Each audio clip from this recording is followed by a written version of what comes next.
на Димитрија и на Константин Миладиновци можеме да гледаме како на индивидуалци, како на засебни животни приказни, меѓутоа можеме да гледаме и како на едно двојство. Во средината на 19 век во Македонија се формира една покомпактна граѓанска класа која сака да се афирмира на политички и општествен план. Предводници на таа класа биле родолюбните учители, меѓу кои видно место му припаѓа на Димитрија Миладинов. Челно место меѓу македонските преродбеници од 19 век имаат браќата Миладиновци. Тие биле главни организатори на преродбенските процеси во Македонија со нивната појава, форсирајќи го националното осознавање и организирајќи го културно-просветниот развиток, движењето за еманципација од патриаршијата, собирањето на народни умотворби, лингвисти, преведувачи, основоположници на македонската уметничка поезија. Родени се во многудетно семејство на грнчарот Ристо. Значи, 6 браќа, 2 сестри. И за мене има нека интересна символика во тоа што и Миладиновци, па и еден од нашите најзначајни автори, Кочо Рацин, се родени во грнчарски семејства.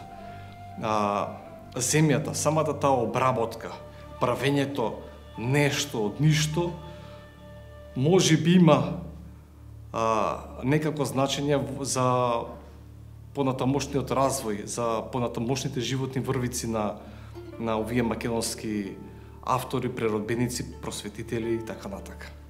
Димитрија Миладинов е првиот македонец кој почнал со собирање на народна поезија. Тој бил месијански предодреден да ја предводи националната преродба.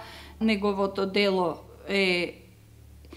представува едно од најзначајните дела на македонската преродба и со сето она што го сторил за народната поезија го сметаме и како почеток, зачетник на фолклористиката во Македонија, не само во однос на собирачката дејност, туку и во однос на некои теоретски насоки што тој им ги давал на своите ученици и понатамошни поддржувачи во ликот и делото, како што спомнавме, на Константин Миладинов, Кузман Шапкарев и Марко Цепенков.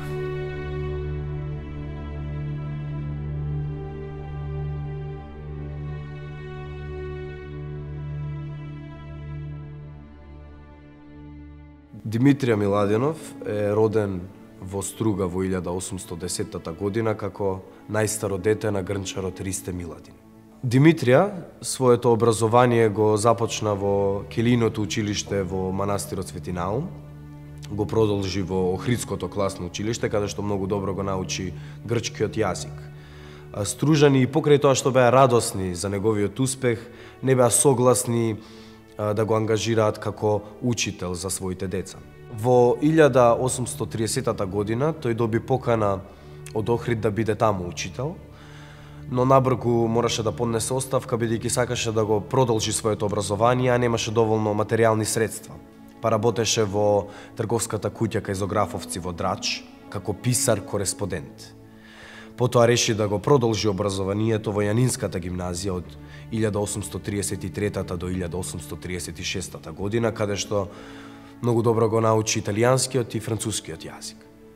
По враќањето, односно по завршувањето на школувањето, мора да им се одолжи на Охриѓани и го завзема повторно местото учител во тогашното Централно основно училиште.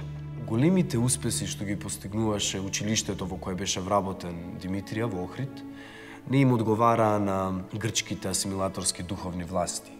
Така што Димитрија беше принуден да го напушти Охрид и да преиде во Струга во 1840 година. Тука во 1840 година цела година учителствувал и успел Струшкото училиште да го издигне на повисоко ниво. Тука за прв пат во кодиката на тамошната Струшка црква Свети Ѓурѓија е документирано неговото име како 8-ми учител во тамошното училиште. Потоа добил покана од Кукуш, од градоначалникот, односно председателот на Кокушката црковна училишна општина Нако Станишев и одишол да биде учител, 2 години бил учител во Кукуш и тука извршил реорганизација на училиштето во Кукуш, успел да изгради ново општинско училиште за потребите на основното и на класното училиште во Кукуш. Но како во Охрид, така и во Кукуш на грчките власти не им се допаѓаше работата на Димитрија, така што веќе по 2 години беше принуден да го напушти градот.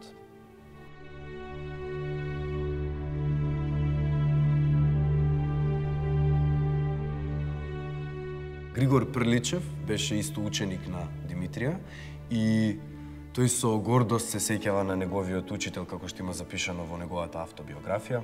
Меѓу десетици учители кои се редеа за време на моето школување во Охрид, ниеден не се покажа толку корисен за учениците, колку Миладинов. Речта му течеше од устата како мед. Свештен оган му гореше во очите. Додека бил учител трет пат во Охрид, во 1845 година во Охрид, изошто во Македонија, дошол во научна екскурзија, во научно истражување, рускиот научник Григорович, доцент на Казанскиот универзитет. Виктор Григорович, истакнат руски етнолог, кога чу дека Димитрија со своите ученици зборува на народен јазик, остана изненаден и рече: "Вие наши браќа ли сте?" И откако утврди дека охриѓаните не се грци, тој, придружен од мојот брат, дојде во нашиот дом во Струга.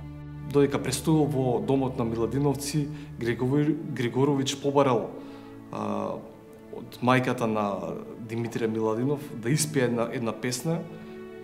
Неговата желба таа ја исполнила и Григорович ја запишал таа песна. И оттаму неговиот потик до Димитрија да собира народни песни и да пишува граматика, како што подоцна изјавува во писмата Григорович, за да може да ги разбере јазичните особености на народните песни кои ќе му ги испраќа Димитрија Миладинов, а со граматиката која ќе ја напише Димитрија, за да може истите да ги користи во пишувањето на неговите научни дела. Димитрија Миладинов бил пред се преокупиран, грчката настава полека да ја замени со македонска, со словенска. Тоа поготово ќе дојде до израстот како учителствувал во Магарево. Магарево било меѓу ретките тогашни села каде што можело да издржува учител како што бил и Димитрија Миладинов. Значи било богато село.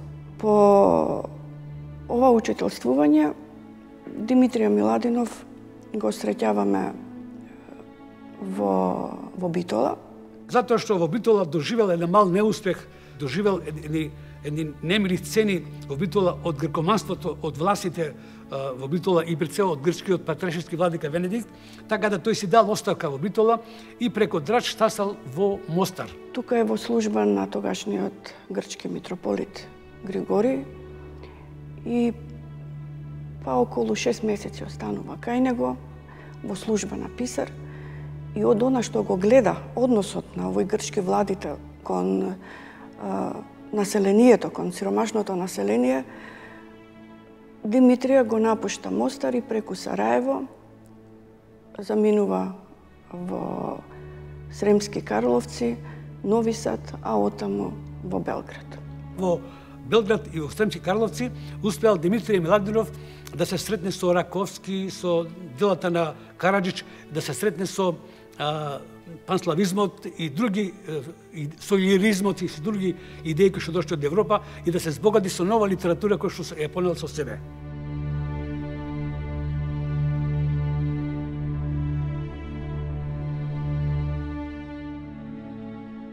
По неговиот престој во Белград, Димитрија се враќа во својата татковина како вистински македонски будител и борец против фанариотското духовно робство. А негов колега Кузман Шапкарев најсликовито ја опишува таа негова пресвртница. Тој отиде на пат по српските земји како Савле, несвесен и жесток прогонител на христијанството, а се врати како Павле, главен ширител и столб на христијанството. По враќањето на Димитрија Миладинов од Босна и Херцеговина и Србија, значи се преродил, се преобратил, го прифатил тој словенски дух, го прифатил духот на своите предци, кои што биле пак под силно влијание на грчката пропаганда. Во 1856 година Димитрија Миладинов се враќа во Македонија и е назначен за учител во Прилеп. Тука негов прв соработник во учителствувањето е Рајко Жинзифов. Имено грчкиот јазик го истиснал и го вовел само како предмет во Прилеп, дотогаш училиштето во Прилеп било елинско грчко, а воведел во класното училиште и општинското училиште во Прилеп вовел настава на македонски говорен јазик. Рајко Жинзифов, пишувајќи за нас браќата Миладиновци, ја истакнува активноста на Димитрија за собирањето народни умотворби со зборовите дека не оставил ни една минута без работа. По часовите одел кај постари баби или моми да ги запишува нивните песни, пословици, приказни и друго. И го цитира Димитрија, кој во една пригода има пишано: "Јас сум сторил ниет да типосам една книга со песни и друзи народни сторенија, за да остане за спомен на нашето потекло. Чунки ние кај се грчиме и Господ знае до крај како ќе бидиме. Ете затоа сакам да зберам и да типосам песни и друзи работи." Во периодот додека учителствува во Прилеп, набрзо неколку месеци по неговото доаѓање, добива покана од страна на Нако Станишев, тогашниот виден граѓанин од Кукуш, повторно да дојде да учителствува. Доаѓа Димитрија Миладинов во Кукуш и тука е најголемата неплодна негова дејност во неговиот живот. Целосно извршил реорганизација на Кукушкото училиште. Предходно е направена нова зграда во Кукуш, а сега во тоа ново општинско училиште воведел настава на македонски народен говорен јазик. Наставата се одржуваше на македонски народен јазик. А родителите беа многу среќни што ги гледаа своите деца како лесно и со разбирање читаат свјаштената историја на Партени Зографски, која и на нив им беше разбирлива. Љубовта кон народниот јазик веќе толку се беше развила до тој момент што луѓе од 20-25 години возрастни женети по одржувањето на часови во училиштата доаѓаа и како преку курс го учеа македонскиот народен јазик.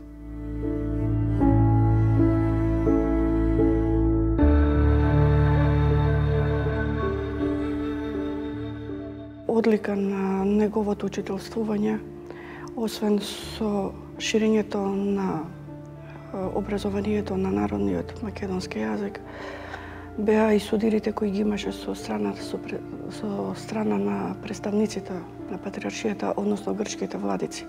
Па така и за време на учителствувањето во Кукуш, по судирот со грчкиот владика Димитрија Миладинов го напушти Кукуш и веќе повторно е во неговиот роден град Струга. Брат ми Димитрија за сето ова време беше одвоен од своето семејство и често мизеруваше со својата мала, а редовно ненавремено исплатувана плата. Кога баш семејството буквално гладуваше во Струга, тој бараше интервенции за да му се исплатат долговите, но и тоа кога го правеше внимателно, никого да не навреди. И покрај тешката материјална состојба во која се наоѓаше брат ми Димитрија, тој никогаш не се поколеба, ниту помисли да се повлече од македонското преродбенско движење. Туку целосно внесен во борбата против грцизмот, секогаш своите лични интереси ги ставаше настрана. Тука исто така извршил реорганизација на Струшкото училиште, вовел целосна настава на македонски говорен јазик, дури успеал во Струшката црква Свети Ѓорѓија да се воведи богослужба на црковнословенски јазик и да успее и дури во Охридските цркви да се изврши богослужба на црковнословенски јазик, без оглед што во Охрид имаме владика Мелети повторно по истото име кој што делувал гркомански. И покрај сите настојувања на грчкиот владика, тој не успеа да го сопре македонското преродбенско движење во Охридската епархија и во самиот град. Во Охрид се отслужи словенска богослужба во чинодејствие на 6 охридски свештеници. Во Струга црковното и училишното прашање се решија. Во црквата во Струга двајцата свештеници веќе извршуваа богослужби на словенски јазик и во училиштето во Струга се воведе мајчиниот јазик. Неговата патриотска дејност во Струга тука ќе заврши катастрофално, затоа што ќе биде тој затворен. Во периодот 1860 година до неговото затварање, почетокот на 1861 година, тој се ангажира уште повеќе околу емансипација на црквата од патриаршијата. По смртта на владиката Јоаники во 1860 година, требаше да се постави нов архиереј. Димитрија е начело на народното движење со неколку петиции, бараше од Цариградската патриаршија следниот архиереј кој ќе биде поставен да е со словенско потекло.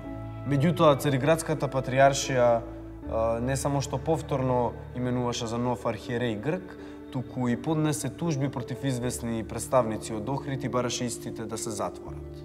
Во февруари месец 1866 година, 61 односно, Димитрije Miladinov е приведен во својата родна куќа.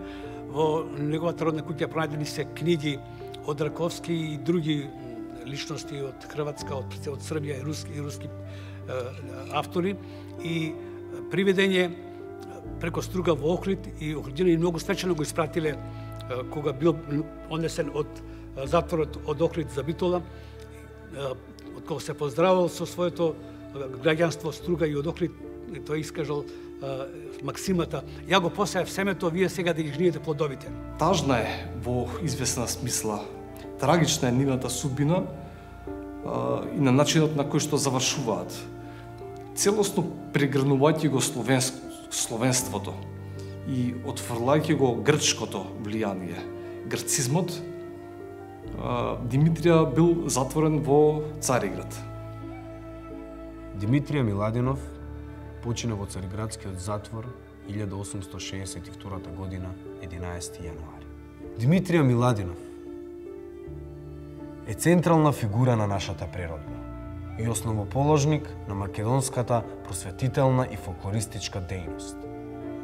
Тој неговата љубов кон македонското народно творештво ја пренесе врз своите ученици, кои таквата дејност ја разгранија уште пошироко и оставија зад себе капитално дело и огромно богатство.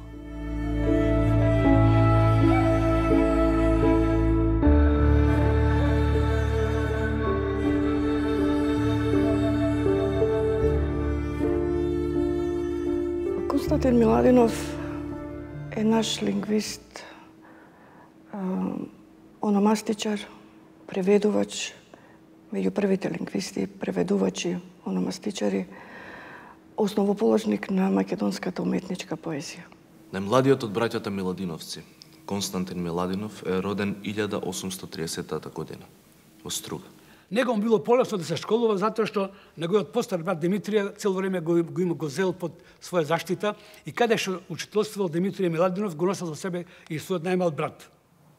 Димитрije Miladinov ја презел целосно грижата за својот помлад брат Константин, а тој е заслужниот, да кажеме, што неговиот брат го продолжува образованието во Русија. Тој е заслужниот, ангажираниот за Константин Миладинов да го продолжи неговото дело во собирање на македонски народни умотворби. Димитрije Miladinov бил како постар 20 години од Константина, постојано водел грижа за него. Затоа и образованието кој го стекнува почетно е од страна на неговиот брат. Тој своето образование го започнува кај мене, додека јас бев учител во Охрид. И потоа го продолжува школувањето во Јанинската гимназија. Но желбата на Константин за да се школува било причина да пројави желба за понатамошно школување на филолошкиот факултет во Атина, каде што го остварува со помош на жителите од Магарева.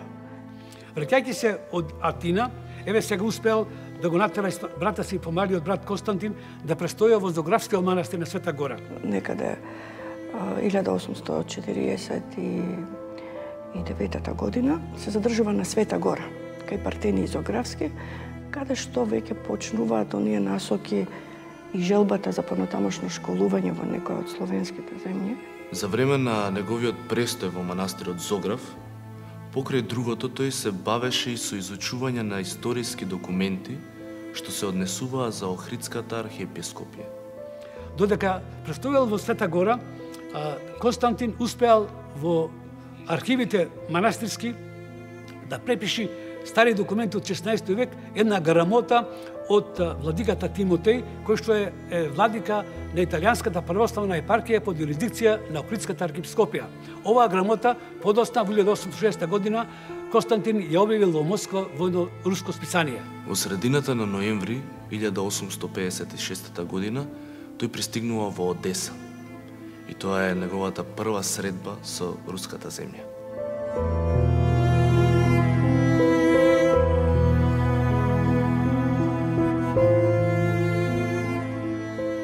Константин беше принуден да побара помош од бугарското добротворно друштво во Одеса, кое било основано само неколку години предходно.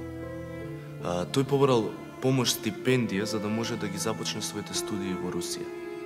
Самото заменување на Константин Миладинов во Русија во 1856 година значило повлекување на огромен дел од собраните фолклорни материјали со себе во големата руска империја. По заминувањето од Одеса, тој, придружуван од Рачински, заминува за селото Минино. Неговото патување во Минино е токму тоа, да го изучи рускиот јазик и да се спреми за приемниот испит во Москва. Есента 1857 година тој пристигнува во Москва и за прв пат стапнува на Московскиот универзитет како вонреден студент по словенска филологија на Историско-филолошкиот факултет. Константин студирал неколку години во Москва и тука за време на своето школување за цело време го редактирал зборникот на народни песни кој што со двајцата браќа ги пишувале со грчки алфабет. Во Русија тој, освен да се стекне со високо образование, има можности да се запознае со истакнати представници на славенофилството. Во славенофилската средина во Русија, обкружен со голем број на интелектуалци, тој се задојува со идејата за преродбеништво. И тоа се одразува во неговата понатамошна дејност. Во меѓувреме, додека престојувал во Москва, Димитрije Миладинов, постариот со негов брат, му испратил нови песни, нови поговорки и пословици и цело време Константин ги обработувал, ги редактирал. Таму Константин Миладинов има обиди за да го издаде овој зборник на македонски народни умотворби, меѓутоа безуспешно. Но овдека во Русија очекувањата не ги добива. Дури се зголемува неговото разочарување кој го имал за Русија и надежда дека ете како словенска земја ќе помогне во објавување на зборникот. За потешкотиите кои ги има при наоѓање на издавач на збирката, зборува и самиот тој. Во писмото кое му испраќа на бугарскиот писател и општествен деец Ѓорѓи Сава Раковски во Одеса. Во писмото вели дека иако има многу песни, македонски песни кои што сака да ги напише, кои што сака да ги издаде, неговите услови не му дозволуваат. Никој не покажал иницијатива за да се дадат средства за печатење на овој зборник. Од тие кругови во кои што се движал неговите учители, односно професори, од каде што и ги добил оние теоретски познавања за фолклористиката, како што биле Соловиев, Попов, Буѓански, Бесонов, Срезневски. Значи, сето тоа останало само на ветување. Во ладната и темна, мрачна Русија, ке Константин се буден романтичарски дух. Создава 15 на своји авторски творби, песни, Бисера, Сираче, антологиската Тъга за југ, во кој што се чувства тоа расположение, таа желба за враќање во родниот крај. И макар што било обкружен со своите пријатели, со своите словенски другари, сепак Константин мечтаел за враќање во неговата родна земја. Орелски крилја как да си метнех и в наши страни да си прелетнех. На наши места ја да си идам да видам Стамбул, Кукуш да видам. Видам дали сонцето и таму мрачно гревјат како и вамо. Ако како овде сонцето ме стрети, тако пак мрачно сонцето светит на пат далечни, ја ке си стегнам и в други страни ке си побегнам. Каде сонцето светло гревјат, каде небото звезди посевјат.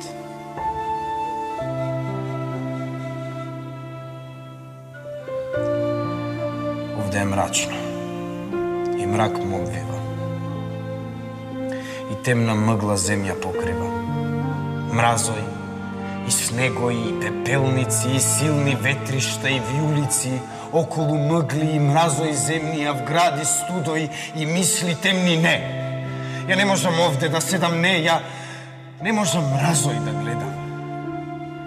Дајте ми крилја, ја да си метнам и в наши страни да си прелетнам. На наши места ја да си идам да видам Охрид, Струга да видам. Таму зората греи душата. И сонцето светло зајдвид в гората.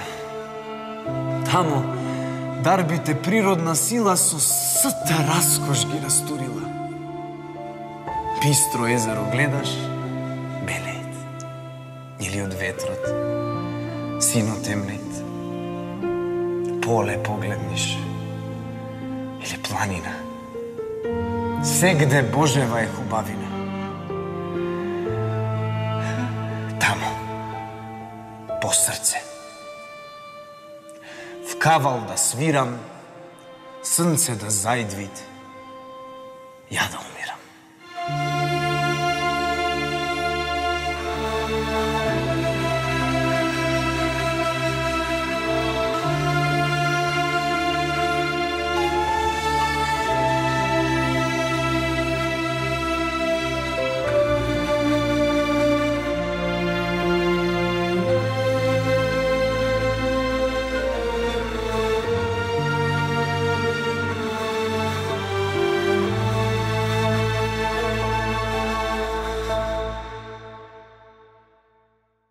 Песната Тъга за југ со право се смета за негова најуспешна поетска творба и една од најубавите македонски песни. Во периодот 1859-1860 година тој дури 6 месеци престојува во тамошната болница во Москва, лечејќи се од туберкулоза. Но не наоѓајќи, нели, како што веќе кажав, за да најде добротвор за печатање на зборникот, во 1860 година е решен да ја напушти Русија. Напуштајќи ја Москва и Русија, стигнал во Виена, имал предчувство, претходно средба и разговор дека хрватскиот општественик и бископот Јосип Јурај Штросмајер изразил желба дека ќе му помогли зборникот да се отпечати и да се отпечат. Од Виена пристигнуваат во Ѓаково, каде што неколку месеци Константин работи на редактирањето на зборникот. Во Загреб Штросмајер се залага да му најде издавач и печатар на Константин за зборникот на народни песни. И во 1861 година, по најавата на хрватскиот печат за доаѓањето на Константин во Загреб, се најавува и првото издавање на зборникот на народни песни на 24 јуни 1861 година. Зборникот содржал вистинско богатство од народни песни. Вкупно биле 660 со околу 23.000 стихови. Освен овие народни песни, во зборникот нашле свое место и голем број на преданија, пословици, поговорки, гатанки, потоа околу 400 лични имиња и презимиња. Влијанието, значи, што го имал Димитар Миладинов врз Константин е особено видливо во предговорот, значи во неговото формирање како фолклорист, односно во предговорот што тој го пишува во зборникот на браќата Миладиновци. Во предговорот на зборникот Константин напиша: Народните песни се показалика на степенот на умственото развитие од народот и огледало на неговиот живот. Народот в песни изливат чувствата си. В нив увековечви животот му и давнешните му подвиги. В нив находви душевна храна и развлечение. Затова, в жальба и в радост, на свадба и хоро, на жетва и гроздо брање, на везење и предење, по поле и по гори, щедро изливат песните како од богат извор. Затова може да се рече, че народот е секогашен и велик певец.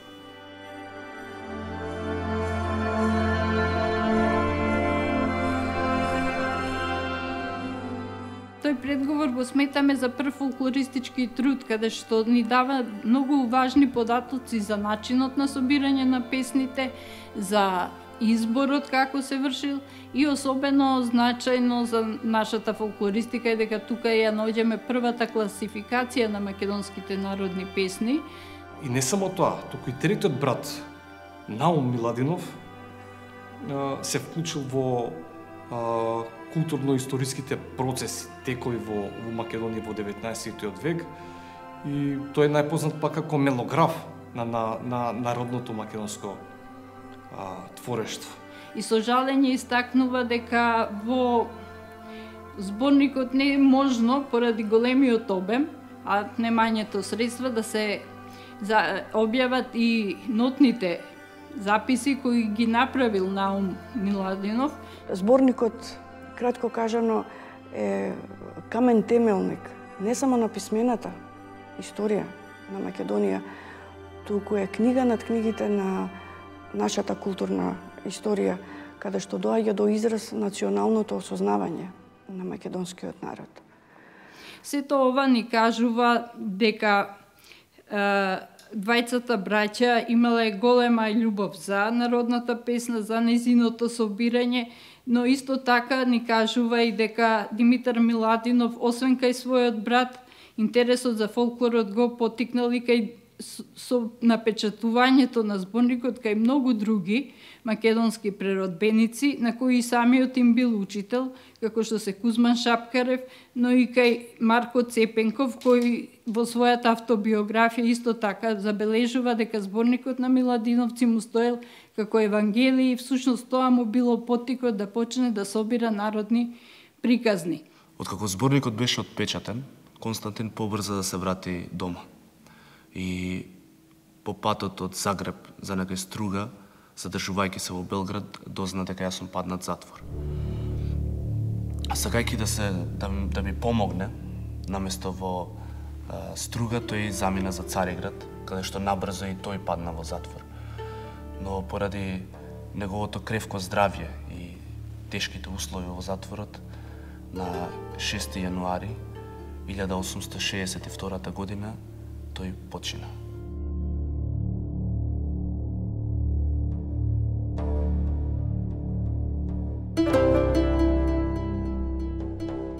Биле закопани одделно, таму кај што биле закопани не били одбележени нивните гробови и до денеска ние не ги знаеме нивните трагови, нивните гробишта, да можеме нивните коски да ги донесеме во наша Македонија.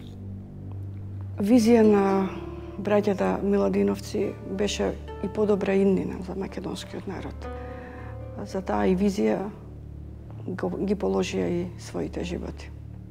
Тие се најзначајни стожени личности во македонската природа.